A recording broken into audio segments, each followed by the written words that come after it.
আসসালামু আলাইকুম। আজকে ওই ছোট্ট ছোট্ট হাঁসিগুলা দেখাতে যাচ্ছি। দেখুন, এগুলা মোটামুটি প্রায় অনেক বড় হয়ে এসেছে। সাথে কিছু দেশি হাঁসের বাচ্চা ছিল। এই বাচ্চাগুলো সাথে এখনো রয়ে গেছে। মাশাল্লাহ, আমার হাঁসগুলা সুস্থ সবল এবং দেশি হাঁসের বাচ্চাগুলো ঠিক সেম ছিল। আলহামদুলিল্লাহ, আল্লাহর কাছে অনেক শুক্রিয়া। এই হাঁসগুলো আমার কাছে এখনো রয়ে গেছে। এগুলাকে ওষুধপাতি খেয়ে আমি এখনো আমার কাছে রেখে দিয়েছি। মাঝে মধ্যে অনেক অসুস্থ হয়ে এসেছিল।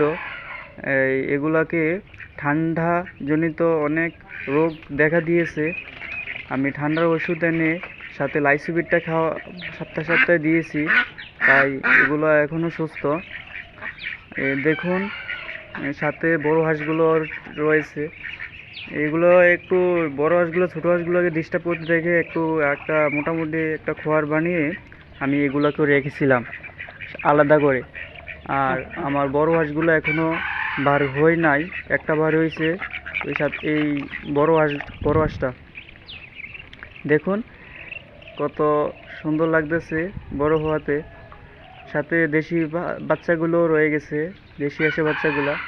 এই বাচ্চাগুলো আমার ঘরেরই। আমি ডিম ফুটিয়ে এগুলাকে বার করেছিলাম।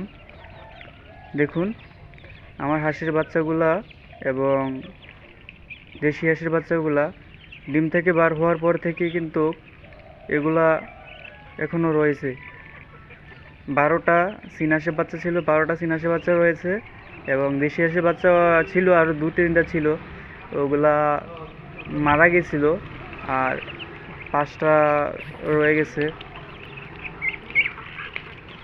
সাথে এখনও চীনা হাঁসের বাচ্চা কিছু আছে। চীনা হাঁসের বাচ্চাগুলা আমি ঘরে নিয়ে রাখছি, কারণ সকাল সকাল অনেক বাতাস বইতেছে তো ঠান্ডা লাগবে।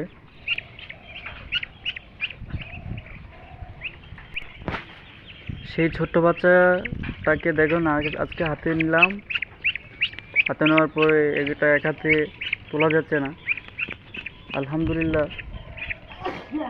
দেখুন বাচ্চাগুলা নতুন পাখনা হচ্ছে।